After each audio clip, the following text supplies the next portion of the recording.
ఐఫై TV news కి స్వాగతం. Bulletin లో ముందుగా హెడ్లైన్స్.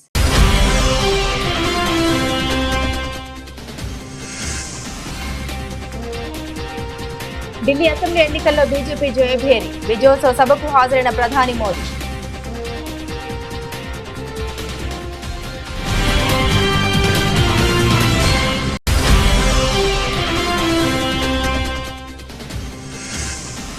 ఢిల్లీ సీఎం పదవికి అతిషి రాజీనామా. ఢిల్లీ లెఫ్టినెంట్ గవర్నర్ వీకే సక్సేనాకు రాజీనామా లేఖ అందజేసిన ఆప్ నేత.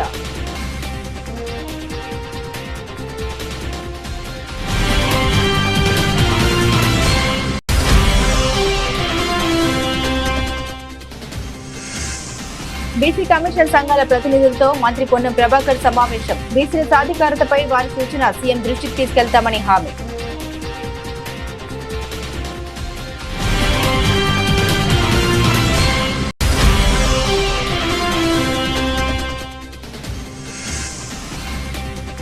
జిల్లాలో ఊపందుకున్న పట్టభద్రుల ఎమ్మెల్సీ ఎన్నికల ప్రచారం. తనకు అత్యధిక ఓట్లు వేసి గెలిపించాలని గ్రాడ్యుయేట్స్ ని కోరిన టీడీపీ అభ్యర్థి అలపాటి రాజా.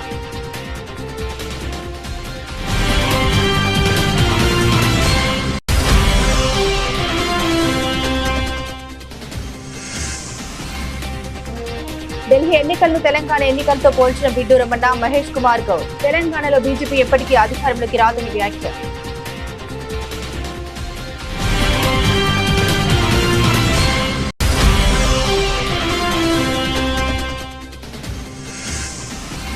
మా న్యాయమైన డిమాండ్లపై స్పందించి పరిష్కరించండి. ప్రభుత్వాన్ని కోరిన గ్రామ వార్డు సచివాలయ ఎంప్లాయీస్ సంక్షేమ సంఘం నాయకులు.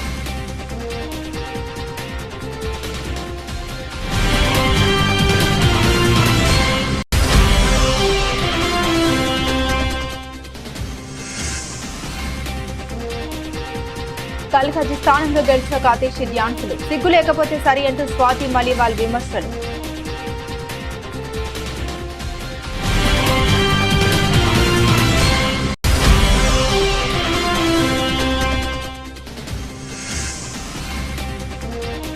రెండో వన్డే టాస్ గెలిచి బ్యాటింగ్ ఎంచుకున్న ఇంగ్లాండ్. మోకాలు నొప్పి నుండి కోలుకొని నేటి మ్యాచ్లో ఆడుతున్న కోహ్లీ.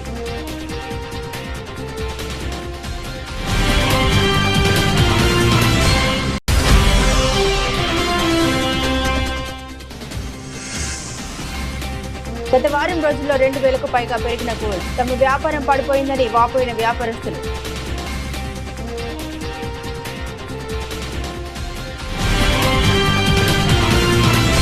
గతంలో ఎన్నడూ లేనంతగా హోరాహోరీగా సాగిన ఢిల్లీ అసెంబ్లీ ఎన్నికల్లో బీజేపీ విజయకేతనం ఎగురవేసింది. 27 ఏళ్ల తర్వాత ఢిల్లీలో బీజేపీ మళ్లీ పాగా వేసింది. ఈ నేపథ్యంలోనే ఢిల్లీలోని బీజేపీ కేంద్ర కార్యాలయంలో విజయోత్సవ సభ ఏర్పాటు చేశారు. ఈ కార్యక్రమానికి ప్రధాని నరేంద్ర మోదీ హాజరయ్యారు. ఈ కార్యక్రమంలో ఆయన మాట్లాడుతూ ఢిల్లీ ప్రజలు ఇకపై ఆధునిక నగరాన్ని చూడబోతున్నారని అన్నారు. ఎన్డీఏ పాలిత రాష్ట్రాల్లో నిజమైన అభివృద్ధి చూడొచ్చని పేర్కొన్నారు. పనితీరు ఆధారంగానే అనేక రాష్ట్రాల్లో మళ్లీ బీజేపీకి అధికారం ఇస్తున్నారని తెలిపారు. హర్యానాలో సుపరిపాలనకు నాంది పలికామని, మహారాష్ట్ర రైతులకు అన్ని విధాలుగా అండగా ఉన్నామని మోదీ తెలిపారు. బీహార్లో నితీష్ కుమార్ కూడా ఎన్డీఏపై విశ్వాసం ఉంచారని, ఏపీలో చంద్రబాబు తన ట్రాక్ రికార్డు నిరూపించుకున్నారని వివరించారు. బీజేపీ పథకాలు పేదలు, మధ్యతరగతి ప్రజలకు మేలు చేసేలా ఉంటాయని స్పష్టం చేశారు. మోదీ గ్యారంటీ అంటే తప్పకుండా పూర్తయ్యే గ్యారంటీ అని ఉద్ఘాటించారు. दिल्ली का जनादेश स्पष्ट है। आज दिल्ली में विकास, विजन और विश्वास की जीत हुई है। आज आडंबर, अराजकता, अहंकार और दिल्ली पर छाई आपदा की हार हुई।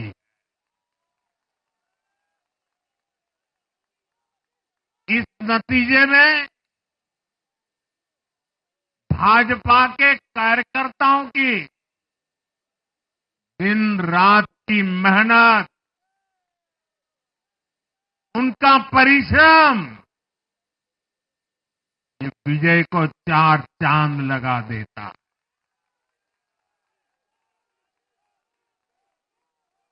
और आप सभी कार्यकर्ता इस विजय के हकदार हैं।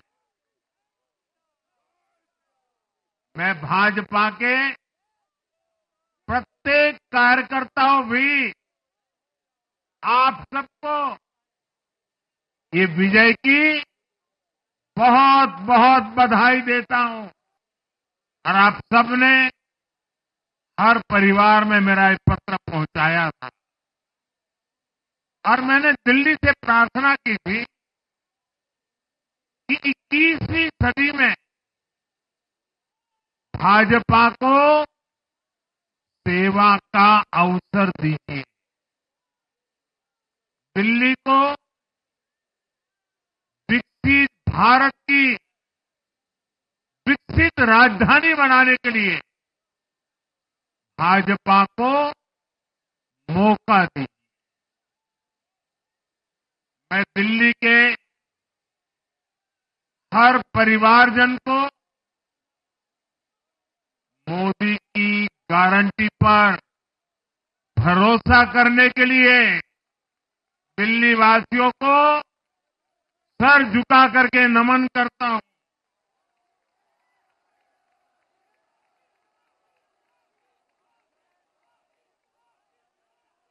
मैं दिल्ली वासियों का आभार व्यक्त करता हूं। साथियों, दिल्ली ने दिल खोलकर हमें प्यार दिया।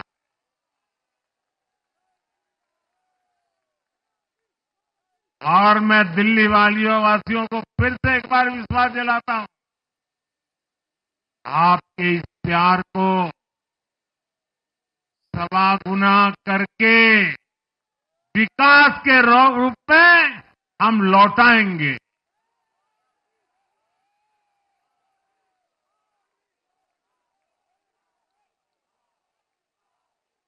दिल्ली के लोगों का ये प्यार,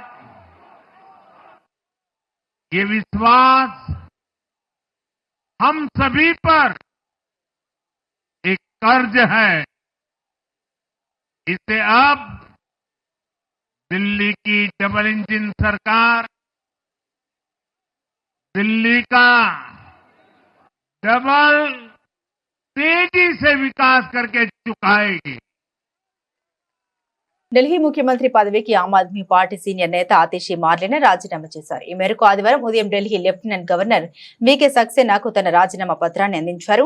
అసెంబ్లీ ఎన్నికల్లో ఓటమి నేపథ్యంలో ఆతిషి సీఎం పదవికి రాజీనామా చేశారు. ఈ సందర్భంగా ఆతిషి మాట్లాడుతూ అసెంబ్లీ ఎన్నికల్లో ఓటమి తమ పార్టీకి పెద్ద ఎదురుదెబ్బ అని వ్యాఖ్యానించారు.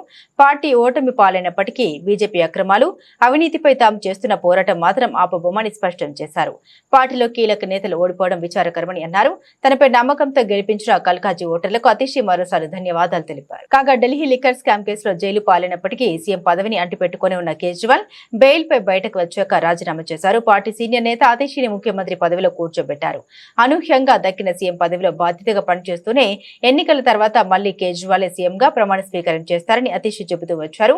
అయితే తాజా ఎన్నికల్లో కేజ్రీవాల్ సహా పార్టీ కీలక నేతలు ఓటమి పాలవడంతో అతిషి తన పదవికి రాజీనామా చేశారు. కులగణన ద్వారా బీసీలకు సామాజిక న్యాయం అందించేందుకు రాష్ట్ర ప్రభుత్వం చిత్తశుద్దితో పనిచేస్తోందని బీసీ రవాణా శాఖల మంత్రి పొన్నం ప్రభాకర్ స్పష్టం చేశారు. బీసీ కమిషన్, బీసీ సంఘాల ప్రతినిధులు, బీసీ మేధావులతో ప్రభుత్వ సలహాదారు కె కేశవరావుతో కలిసి ఆయన సచివాలయంలో సమావేశమయ్యారు. ఈ సందర్భంగా మంత్రి పొన్నం మాట్లాడారు. ప్రభుత్వం అత్యంత పారదర్శకంగా నిర్వహించిన కులగణన సర్వేపై కొన్ని ప్రతిపక్ష పార్టీలు అభ్యంతరాలు లేవనెత్తి సర్వేను తప్పులు పడుతున్నందున వాస్తవ పరిస్థితి వివరించేందుకే ఈ సమావేశం అని తెలిపారు. అనంతరం బీసీ సంఘాల ప్రతినిధులు లేవనెత్తిన సందేహాన్ని నివృత్తి చేశారు. అలాగే గ్రేటర్ హైదరాబాద్ పరిధిలో సర్వే పూర్తిగా జరగలేదంటూ వచ్చిన ఫిర్యాదుల్ని ప్రభుత్వం పరిశీలిస్తోందని మంత్రి చెప్పారు. ముఖ్యమంత్రి నేతృత్వంలో కులగణను అత్యంత పారదర్శకంగా నిర్వహించిన రాష్ట్ర ప్రభుత్వంపై బీజేపీ, బీఆర్ఎస్ తప్పుడు విమర్శలు చేస్తున్నాయని పొన్నం పేర్కొన్నారు. కాగా బీసీలకు 42% రిజర్వేషన్ల అంశానికి చట్టబద్దత కల్పించాలని, తమిళనాడు తరహా రిజర్వేషన్లు అమలు చేయాలని బీసీ సంఘాల ప్రతినిధులు ఈ సందర్భంగా మంత్రిని కోరారు. అలాగే కులగణనలో జరిగిన పొరపాట్లను సరిచేసేందుకు మిగిలిన సర్వే పూర్తి చేసేందుకు చర్యలు తీసుకోవాలని సూచించారు. ఓటర్ జాబితా కంటే తక్కువ జనాభా లెక్కలపై పరిశీలించి రీసర్వే చేయాలని కోరారు. బీసీల జనాభా తగ్గించిన పక్షంలో రిజర్వేషన్లపై ప్రభావం ఉంటుందని, అస్పష్టతతో స్థానిక ఎన్నికలకు వెళ్తే బీసీల రిజర్వేషన్లకు విఘాతం కలిగే అవకాశం ఉందని అభిప్రాయపడ్డారు. ఇందుకు స్పందించిన మంత్రి పొన్నం బీసీ డిక్లరేషన్ అమలు, కులగణన అంశంలో బీసీ సంఘాల ప్రతినిధులు చేసిన సూచనలు, ప్రతిపాదనలు, లేవనెత్తిన అంశాన్ని ముఖ్యమంత్రి దృష్టికి తీసుకెళ్లి వాటిపై తగు చర్యలు తీసుకుంటామని హామీ ఇచ్చారు. ఢిల్లీ అసెంబ్లీ ఎన్నికల్లో కూటమి మిత్రపక్షం బీజేపీ ఘన విజయం సాధించిన నేపథ్యంలో ఏపీ సీఎం చంద్రబాబు మీడియా సమావేశం ఏర్పాటు చేశారు. ఢిల్లీ ప్రజలు బీజేపీకి చారిత్రాత్మక విజయాన్ని అందించారని వివరించారు.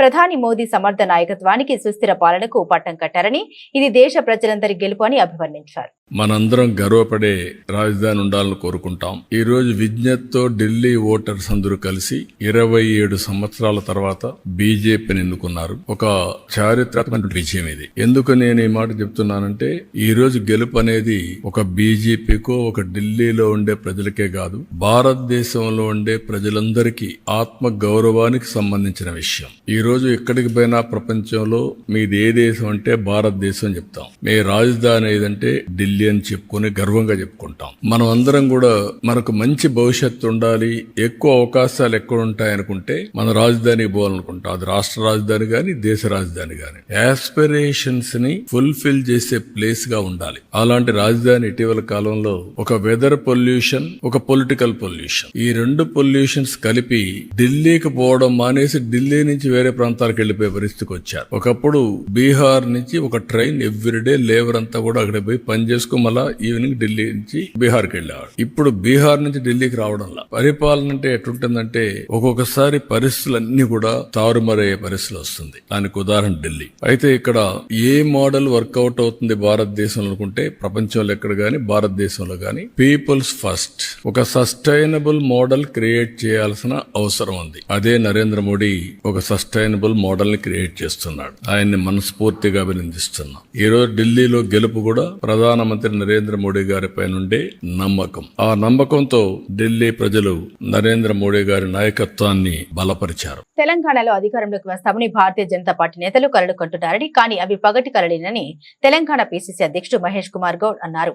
ఢిల్లీ అసెంబ్లీ ఎన్నికల ఫలితాలపై పలువురు తెలంగాణ బీజేపీ నేతలు స్పందిస్తూ తెలంగాణలోనూ అధికారంలోకి వస్తామని ధీమా వ్యక్తం చేశారు. వారి వ్యాఖ్యలపై మహేష్ కుమార్ గౌడ్ స్పందించారు. ఢిల్లీ ఎన్నికలు తెలంగాణ ఎన్నికలకు చాలా తేడా ఉంటుందని ఆయన అన్నారు. ఢిల్లీలో ఎన్నికల ఫలితాల్ని చూసి బీజేపీ నాయకులు ఆనందిస్తూ ఉన్నారని, కానీ మన రాష్ట్రంలో ఇప్పటికీ గెలవలేరన్నారు. ఢిల్లీ ఎన్నికలను పోల్చుతూ ఇక్కడ బీజేపీ నేతలు ఆనందపడడం విడ్డూరంగా ఉందని ఆయన వ్యాఖ్యానించారు. అరవింద్ కేజ్రీవాల్ స్వయంకృత అపరాధమే ఆమ్ ఆద్మీ పార్టీ ఓటమికి కారణమన్నారు. ఢిల్లీలో జరిగిన ఎన్నికల్ని చూసుకుని, అక్కడ ఫలితాలను చూసుకుని బీజేపీ నాయకులు అమితానంద పడుతూ ఉన్నారు. ఢిల్లీలో జరిగిన ఎన్నికల్ని తెలంగాణతో పోలుస్తూ ఉన్నారు. తెలంగాణ రాజకీయ రంగంలో ఎప్పటికి కూడా బీజేపీ అధికారంలోకి వచ్చేటువంటి అవకాశమే లేదు. తెలంగాణ జనాభా ఉన్నటువంటి పరిస్థితి, జనాభాలో తెలంగాణలో ఉన్నటువంటి రాజకీయ పరిస్థితి దృష్ట్యా ఈ రాష్ట్రంలో ఎప్పటికి కూడా బీజేపీకి అలాంటి అవకాశం వచ్చే పరిస్థితే లేదు.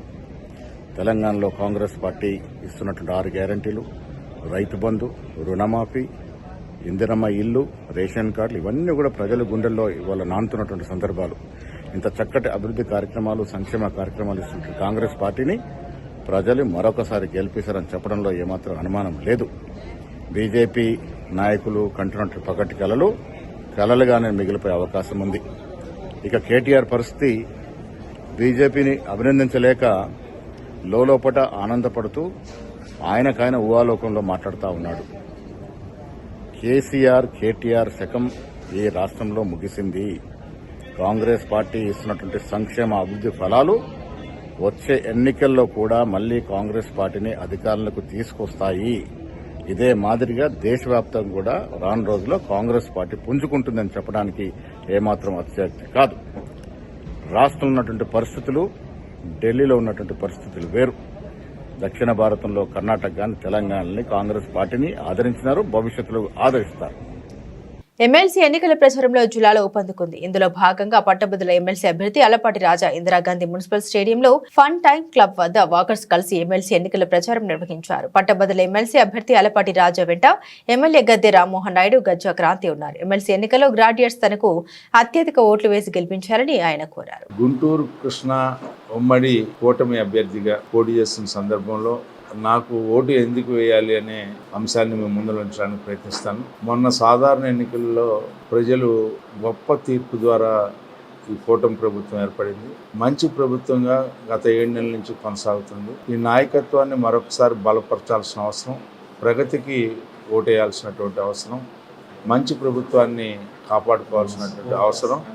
ఆ నేపథ్యంలో వ్యక్తిగా నేను ఎమ్మెల్సీగా వచ్చి మీ అందరినీ నాకు ఓటేయమని చెప్పి అడిగే సందర్భంలో మరి ఈరోజు ప్రజలు ఆలోచించాలి. పట్టభద్రులు మరి ముఖ్యంగా ప్రతి ఒక్కరు కూడా ఓటు నమోదైన ప్రతి ఒక్కరు కూడా పోలింగ్ బూత్కి వచ్చి ఓటు వేసి మంచి ప్రభుత్వానికి మద్దతు పలికి ప్రగతికి సోపానం అన్నట్టుగా నాకు ఓటు వేసి విజయాన్ని ఇవ్వాలని చెప్పి ఈ సందర్భంగా కోరుకుంటూ మరి ఈరోజు మంచి ప్రభుత్వం మంచి కూటమి నాయకత్వాన్ని అందరూ కూడా ఆహ్వానించాలి, మద్దతు పలకాలని చెప్పి కోరుకుంటూ సెలవు తీసుకుంటాను.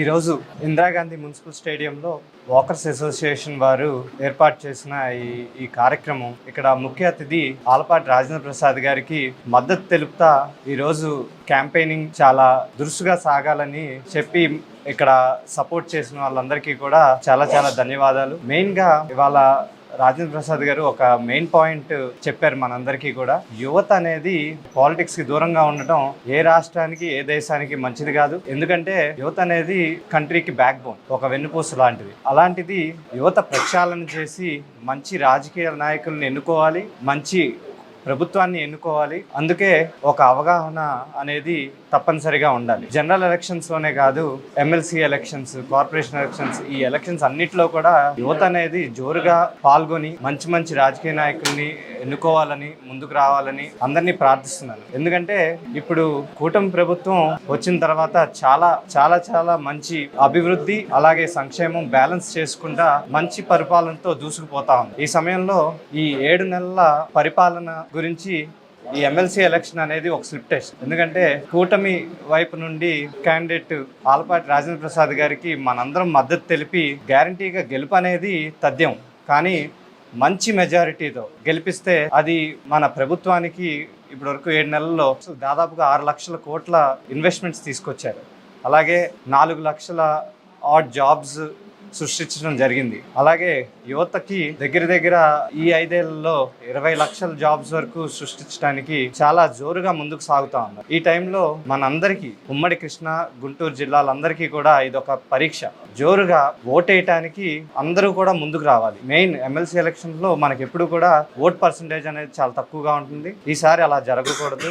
ఎందుకంటే ఎమ్మెల్సీ అనేది పెద్దవారి కౌన్సిల్, దానిలో కూడా మన కూటమి ప్రభుత్వం మార్క్ అనేది ఉండాల్సిందే. బిల్స్ అనేవి చక్కగా పాస్ అవ్వాలంటే, ఇంకేమన్నా మనం పనులు చేయించుకోవాలన్నా, డెవలప్మెంట్ అభివృద్ధి ముందుకు సాగాలన్నా కూడా మన కూటమి క్యాండిడేట్స్ కౌన్సిల్లో ఉండటం మనకు చాలా ముఖ్యం. అందరూ కూడా నిర్లక్ష్యం చేయొద్దు. ఓటింగ్ అనేది 27వ తారీఖున జరగబోతా ఉంది. ప్రయారిటీ బేసిస్లో ఉంటుంది ఈ ఓటింగ్. మన జనరల్ ఎలక్షన్స్ లాగా టిక్ పెట్టి వచ్చేయటం కాదు. అందరూ కూడా ప్రయారిటీ నెంబర్ 1 మీద ఆలపాటి రాజేంద్ర ప్రసాద్ గారికి ఓటేయాలని కోరుకుంటూ ఇట్లు మీ గద్దె క్రాంతి కుమార్. మాజీ సీఎం వైఎస్ జగన్ విద్యా వ్యవస్థను ఎంతగానో అభివృద్ధి చేశారని ఎమ్మెల్సీ పర్వతరెడ్డి చంద్రశేఖర్ రెడ్డి అన్నారు.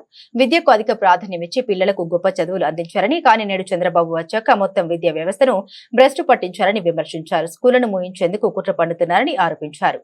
మీ అందరికీ తెలుసు, మాజీ ముఖ్యమంత్రి వర్యులు జగన్మోహన్ రెడ్డి గారు ఎడ్యుకేషన్ సిస్టమ్కి ఎంత ప్రయారిటీ ఇచ్చినారన్నది అందరికి కూడా తెలుసు.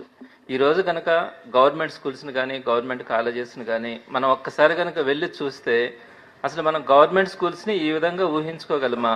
అంటే మనం చిన్నప్పుడు ఇంకొక 15-20 సంవత్సరాల క్రితం గవర్నమెంట్ స్కూల్స్ ఎలా ఉన్నాయి, ఈరోజు గవర్నమెంట్ స్కూల్స్ ఎలా ఉన్నాయి, ఎంత మార్పు వచ్చింది, ఎంత అభివృద్ధి చెందుతూ ఉంది అన్నది స్పష్టంగా ప్రతి ఒక్కరికి కూడా అర్థమవుతుంది. అయితే జగన్మోహన్ రెడ్డి గారు అనేక సంస్కరణలను తీసుకొని వచ్చి విద్యా విప్లవాన్ని తీసుకొని వచ్చారు. ఒక ఆంధ్ర రాష్ట్రంలో, భారతదేశంలోనే కాదు ప్రపంచ దేశాలకి సంబంధించి కాంపిటేటర్స్గా మన గవర్నమెంట్ స్కూల్ స్టూడెంట్స్ ఎదిగేలాగా జగన్మోహన్ రెడ్డి గారు చేసినటువంటి ప్రయత్నం ఒక అద్భుతం. ఈ విషయంలో ఆంధ్ర రాష్ట్ర ప్రజలు ఎవరు కూడా కాదనలేరు. చంద్రబాబు నాయుడు గారు 100 సంవత్సరాలు సీఎంగా ఉన్నా కూడా ఆయన ఇంత గొప్పగా గవర్నమెంట్ ఎడ్యుకేషన్ సిస్టమ్ని మార్చే అవకాశం అయితే లేదు. అయితే ఈ 9 నెలల్లో, అంటే సుమారుగా 8 నెలల్లో మాత్రమే పూర్తయింది. చంద్రబాబు నాయుడు గారి ప్రభుత్వం ఈ విద్యా వ్యవస్థకు సంబంధించి ఒక డిజాస్టర్, అంటే ఏ విధంగా ఆ వ్యవస్థని నాశనం చేస్తా ఉన్నారు అన్న దానికి నేను మీకు కొన్ని ఉదాహరణలు కూడా తీసుకొని వస్తాను. ఆయన చేసింది ఒక విద్యా విప్లవం అయితే, ఈయన చేసింది టోటల్గా విద్యా వ్యవస్థని కొలాప్స్ అయ్యే పరిస్థితికి తీసుకొని వస్తా ఉన్నారు గవర్నమెంట్ ఎడ్యుకేషన్ సిస్టమ్ని. ప్రధానంగా మీరు కనుక ఎలక్షన్ ముందు కనుక చూసుకుంటే జీవో నెంబర్ 117 రద్దు అనే విషయాన్ని తెలుగుదేశం కూటమి పార్టీ పెద్ద ఎత్తున ప్రజల ముందుకు తీసుకుని వచ్చింది. 117 జీవో రద్దు చేస్తామని వారు మేనిఫెస్టోలో కూడా ప్రకటించారు. అంటే 117 జీవోని రద్దు చేస్తాము అని. అంటే అందరూ కూడా అనుకోని ఉంటారు, తెలియదు చాలా మందికి 117 జీవో అంటే ఏంటి. 117 జీవో రద్దు చేసిన దానివల్ల ఈ రాష్ట్రం చాలా బాగుపడుతుందేమో, పేద ప్రజలు వాళ్ళ యొక్క పిల్లల్ని అత్యద్భుతంగా చదివించుకుంటారేమో, పెను మార్పులు వస్తాయని చెప్పి చాలా మంది ఆశపడ్డారు. అంటే ఈ 117 జీవో గురించి అవగాహన కూడా లేక నేను చెప్తున్నాను.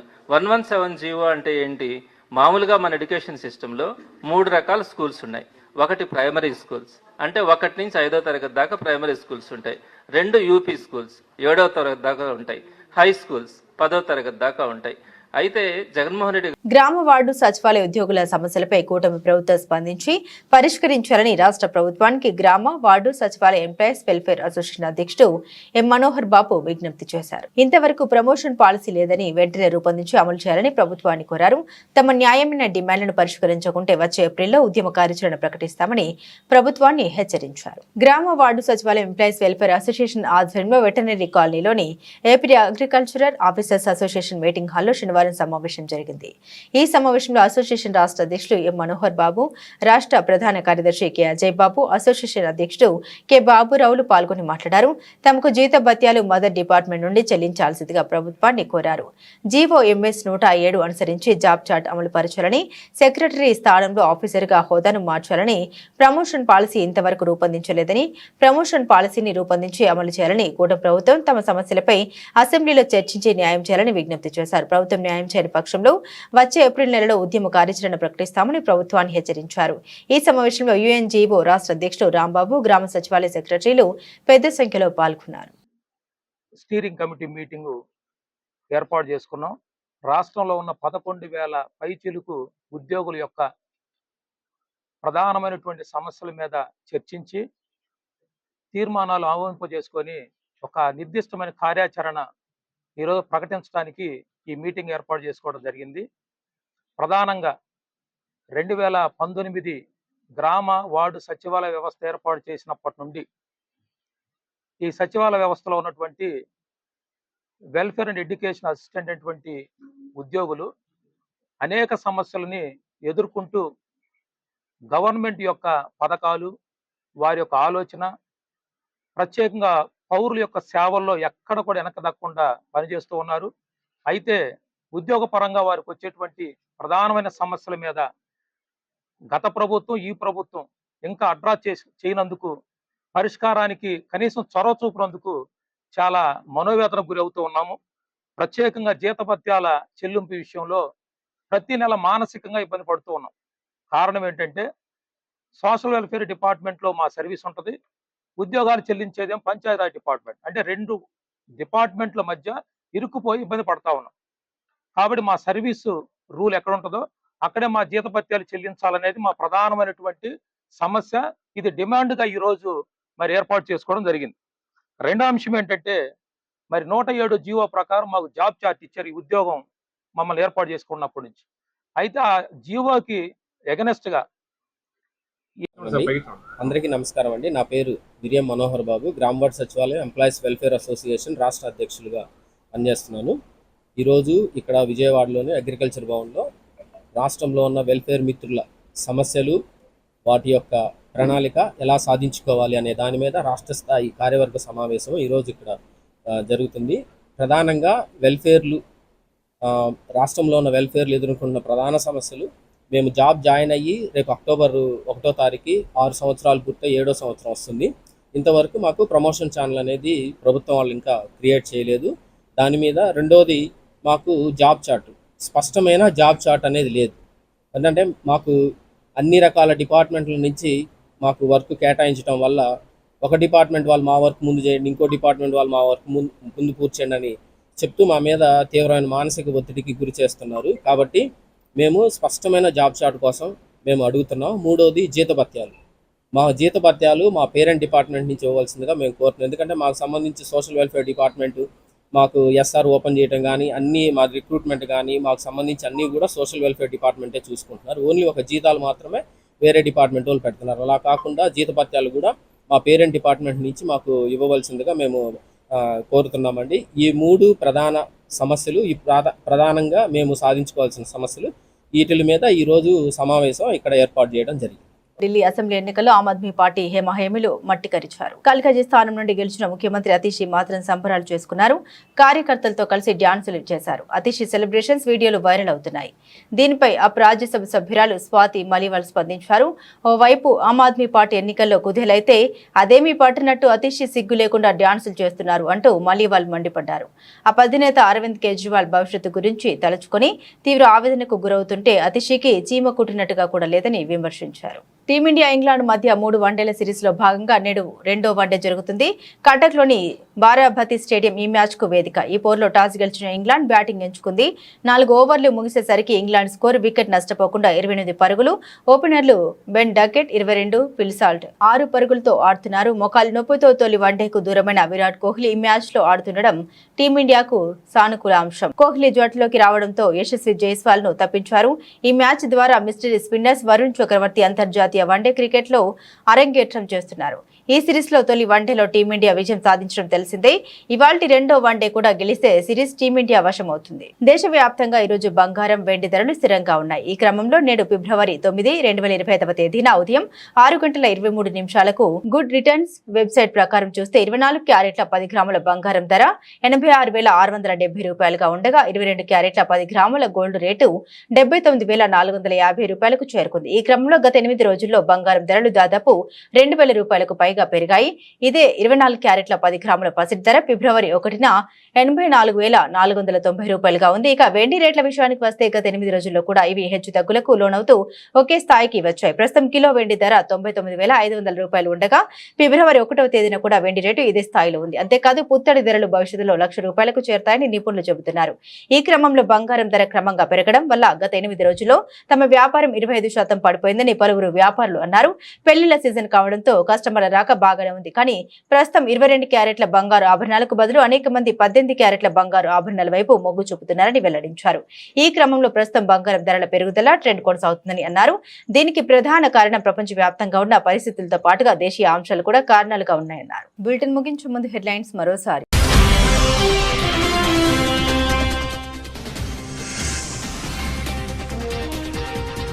ఢిల్లీ అసెంబ్లీ ఎన్నికల్లో బీజేపీ జయభేరి. విజయోత్సవ సభకు హాజరైన ప్రధాని మోదీ.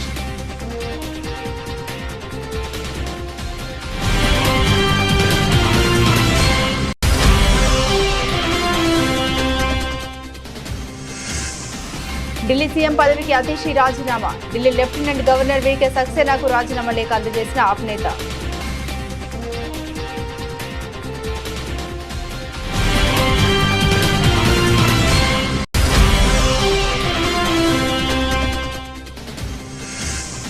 బీసీ కమిషన్ సంఘాల ప్రతినిధులతో మంత్రి పొన్నం ప్రభాకర్ సమావేశం. బీసీల సాధికారతపై వారి సూచన సీఎం దృష్టికి తీసుకెళ్తామని హామీ.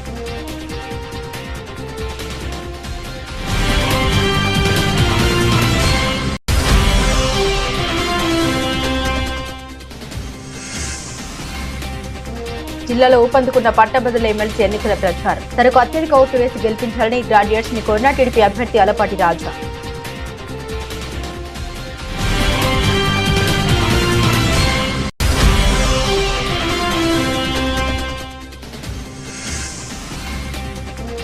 ఢిల్లీ ఎన్నికలను తెలంగాణ ఎన్నికలతో పోల్చిన బిడ్డు రమణ, మహేష్ కుమార్ గౌడ్. తెలంగాణలో బీజేపీ ఎప్పటికీ అధికారంలోకి రాదని వ్యాఖ్య.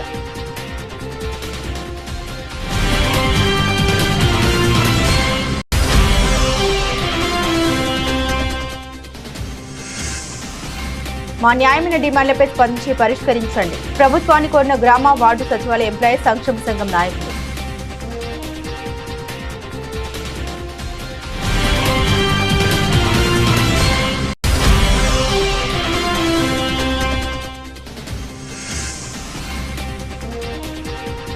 కల్కాజీ స్థానంలో గెలిచిన అతిషి డ్యాన్సులు. సిగ్గు లేకపోతే సరి అంటూ స్వాతి మలివాల్ విమర్శలు.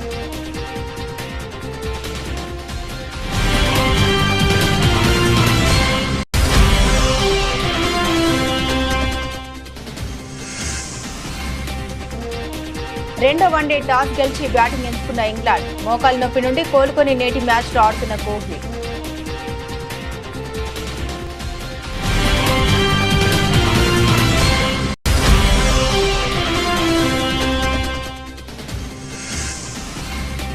గత వారం రోజుల్లో 2,000కు పైగా పెరిగిన గోల్డ్. తమ వ్యాపారం పడిపోయిందని వాపోయిన వ్యాపారస్తులు.